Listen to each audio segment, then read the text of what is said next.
Hey, it's Base from Basement Official and welcome to today's episode. Today we are talking about how to train your back. Now this is a gigantic topic, so I'm only going to cover a few points in today's videos, but these points are some of the most important points I could think of, so that's the reason why I'm going to share them with you. For the first point, I'm going to focus on two main ways of training your back. You have your pull-up motion and your row motion.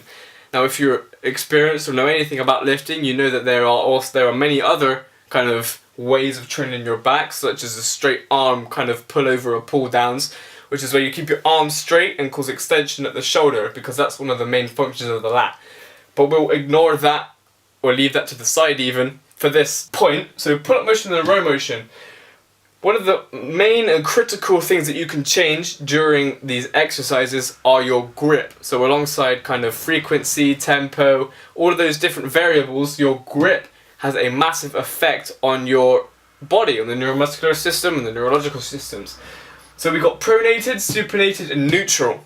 So pronation is with your palms facing down, supination is with your palms facing up, and neutral is with your palms facing together. I've written them in this order and I said them in this order because this is the order that your body kind of has a hierarchy kind of within it in terms of neuromuscular complexity. Pronated grip is the most complicated for your neuromuscular system. Supinated is the second most complicated, and the neutral grip is the least complicated for your neuromuscular and neurological systems in your body. Why do you need to know this? Well, it's extremely important that if you want to train your grips within a workout, you follow it this way. So first you do pronated, then you do supinated, then you do neutral. You do not want to chop and change the order of this or go up instead of down. Because if you think about it, if you started with the neutral grip, which is the most kind of neurologically easy out of these three, you cause muscular fatigue in here. You go to failure. Muscular fatigue occurs at neutral. Then you change to a pronated grip, which is more neuromuscularly complicated, but you're in a more fatigued state. And sure, you put a bit of brain power towards that, you can see why that's a bad issue. You won't be able to recruit the right muscles and you will probably end up in an injury. It's extremely stressful on your systems. So always go pronated, supinated, neutral, or just keep one of them, or just go supinated, neutral. Never chop and change it in any different order. The next point kind of linked to this is the mechanical drop set. This only applies to advanced lifters because of the fact that you minorly kind of chop and change it a tad. Is a mechanical drop set. So if we take for example the bent over dumbbell row, you start with a weight and your arms are pronated and you go to technical failure, so your form is still perfect but you hit technical failure. Then you switch the grip down to supinated and you continue with the same weight. Then you swap the weight to neutral, the grip to neutral, and you continue with the same weight. That's an advanced kind of method, but obviously it follows the structure, the hierarchical structure there, and all's good. So we have pronation, supination, and neutral grips. Follow them all the way through. That's the first major tip. The second major tip that I can share with you is to ensure full range of motion. So we want to go all the way and then all the way back. We don't want to chop and change and do different things. So this is what is usually supposed to happen. During rowing or external rotation of the shoulder, which is what the lats and different musculature of the shoulder is responsible for, the scapular adductors, so the muscles that bring your scapula closer to the midline, your scapular adductors will become progressively more active during the end range of motion because it aids kind of that end range of motion kind of completion. So that's what should happen. What tends to actually happen with most lifters in the gym is they use too heavy a weight and they chop short their range of motion. This causes kind of multiple things to happen, which is not good. So because most lifters obviously chop their range of motion short, so they therefore have weak scapular adductors because they don't work them as much. They have weak scapular adductors, which means that there is a faulty recruitment pattern occurring. scapulohumeral musculature, which is more musculature focused around the scapular joint with the humerus, so kind of up here, your rotator cuff and all the different muscles around here. Your scapulohumeral musculature takes over, which causes an underutilization of the scapular adductors, which fosters rounded shoulders and a forward head. So you can imagine that if in the first place you don't utilize the scapular adductors to finish that range of motion, the scapulohumeral musculature kind of kicks in, is overutilized to the underutilization of the scapular adductors.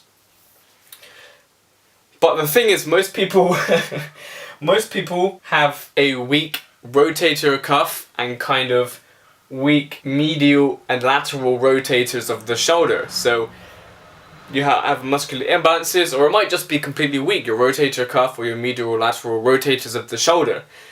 If that's the case, which it usually is, it's very common that people have that kind of muscular weakness or imbalance, it tires relatively quickly, and so then your scapular adductors are forced to kick in, which, if you can imagine, with a weak scapular adductors, that's a bad idea because you're using too heavy a weight for your scapular adductors to move effectively, so it will cause strains, injuries, and kind of pain in the interscapular region of your back, which is, you can imagine the spot between kind of your scapulars, that middle, higher middle back. So that's kind of a bit of a mad one. Let me just recap that for you. So you have muscles that bring your scapular closer to the midline. Those are called scapular adductors, bringing the scapular closer to the midline.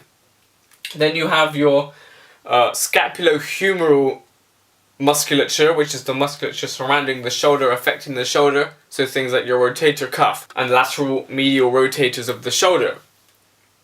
The scapular adductors, so the muscles that bring your scapular closer to the midline, they become more active and aiding completion of the end range of motion during a row or a pull-up. Now obviously that's what's supposed to happen, but if people have weak scapular adductors because they chop that last bit range of motion off, their scapulohumeral musculature is forced to kind of kick in and be overutilized, further facilitating that underutilization of the scapular adductors, which fosters rounded shoulders and a forward head. That's bad for posture, and that's bad for multiple other reasons. But then what can also happen is, because it's very common for lifters to have weak rotator cuff muscles and lateral and medial rotators of the shoulder. Weakness could be muscular imbalance or just straight up weakness. Because it's very common to have that kind of weakness or muscular imbalance, the rotator cuff muscles and the rotators of the shoulder tire easily, they tire quickly, so that then forces the weak scapular adductors to kick in, which will cause strains, injuries, and pain in the interscapular kind of area of the back, so the upper middle back. Now, I'm sure you can imagine why that is bad. So to combat that, you just need to lighten the weight and ensure full range of motion.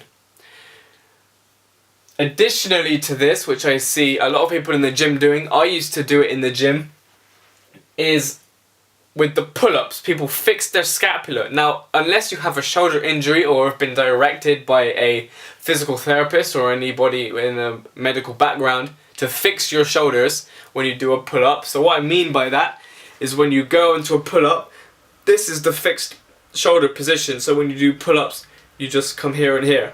What you should be doing is the full range of motion. So at the bottom you are here, but as you pull up, you end up with your scapulars retracted, so you're up at the top, and then when you come down, you get into this part, not stopping here.